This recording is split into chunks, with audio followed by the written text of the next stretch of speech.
질의하시기 바랍니다. 예, 절입니다. 제가 오늘 앞서 두 차례 질의에서 검찰의 행위에 대해서 강하게 좀 비판을 했습니다만, 제가 평소에 역지사지라는 말을 참 좋아합니다. 저도 그래야 된다고 생각하는데, 검찰의 입장에서 보면 좀 억울할 수도 있을 거라고 저는 생각합니다. 선의가 그게 아닌데 왜 저렇게만 볼까라고 억울해할 수도 저는 있다고 보는데, 뭐 인정합니다. 저는 선의가 있을 수 있다고 봅니다.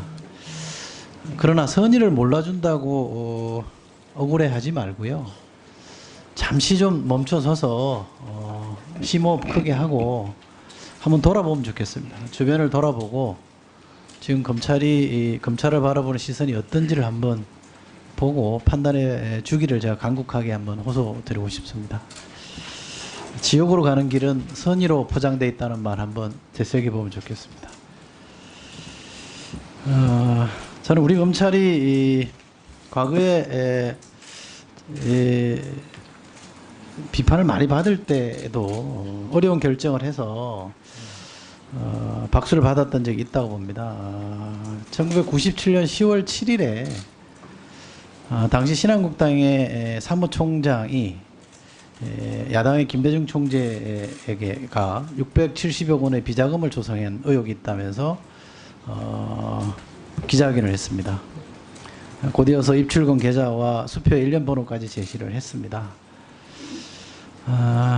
10월 17일 날 신한국당이 김대중 당시 총재를 국민회의 총재를 조세 포탈 및 뇌물수수 혐의로 검찰에 고발했습니다.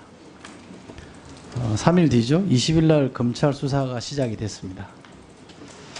참고로 이때는 제15대 대통령 선거 김대중 후보와 이회창 후보 간에 치열한 접전이 벌어질 때입니다. 10월 20일 날 검찰이 수사 시작을 한다고 했습니다만 바로 그 다음 날 수사를 대선 이후로 유보한다고 발표했습니다.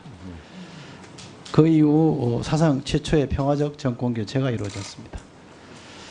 정치적으로 예민한 시점에 검찰이 어떻게 해야 되는지를 저는 잘 알려주는 훌륭한 사례라고 저는 봅니다.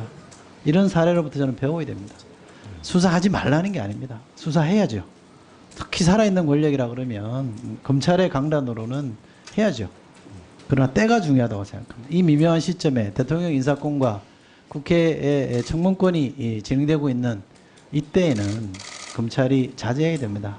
이걸 포괄적으로 저는 사법자제라고 할 수 있을지 모르겠습니다만 검찰이 그런 자제할 줄 아는 용기가 저는 검찰의 중립성을 더 확고하게 해줄 거라고 저는 믿습니다.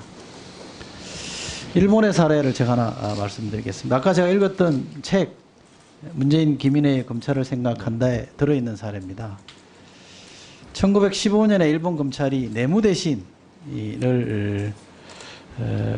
대신에 선거 간섭, 의원 매수, 독직 혐의를 적발했습니다. 이로써 정치와 검찰이 대립했습니다. 이때 사법 대신이 검찰에게 불기소 처분을 지시합니다. 사법 우리말로 하면 이제 법무부 장관이 나서서 내무부 장관, 행안부 장관의 사건 자체를 불기소하라 이렇게 요구한 거죠.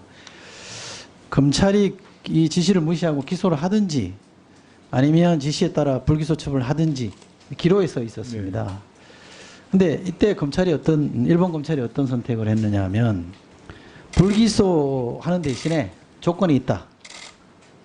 이 내무 대신이 공직을 사퇴하고 정계를 은퇴하라고 요구했습니다. 굉장히 멋있는 해결책인 것 같은데 이게 검찰의 정치 개입 사례로 거론되고 있습니다. 검찰이 이렇게 하면 정치 개입이 되는 겁니다. 검찰은 기소를 하든지 불기소하든지 둘 중에 하나를 결론 내야 되는 겁니다. 검찰이 조국 법무부 후보자에 대해서 의견을 가질 수 있을 겁니다. 그러나 그것은 발설하면 안 되는 겁니다. 고발 사건에 대해서는 이 청문 절차 끝난 뒤에 이 국민이 끝난 이후에 독자적 판단에 의해서 수사를 할 건지 말 건지 결정하면 되는 겁니다. 그게 그 검찰의 중립성이고 우리가 검찰에게 요구하는 의지라고 그럴까요? 절제가 저는 그런 거라고 봅니다.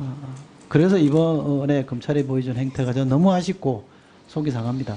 그래서 제가 한 번 더 호흡을 좀 가다듬고 주변을 돌아보고 생각을 좀 다시 한번 정리해 줬으면 좋겠다. 정상하면 좋겠다. 이런 말씀을 꼭 드리고 싶습니다.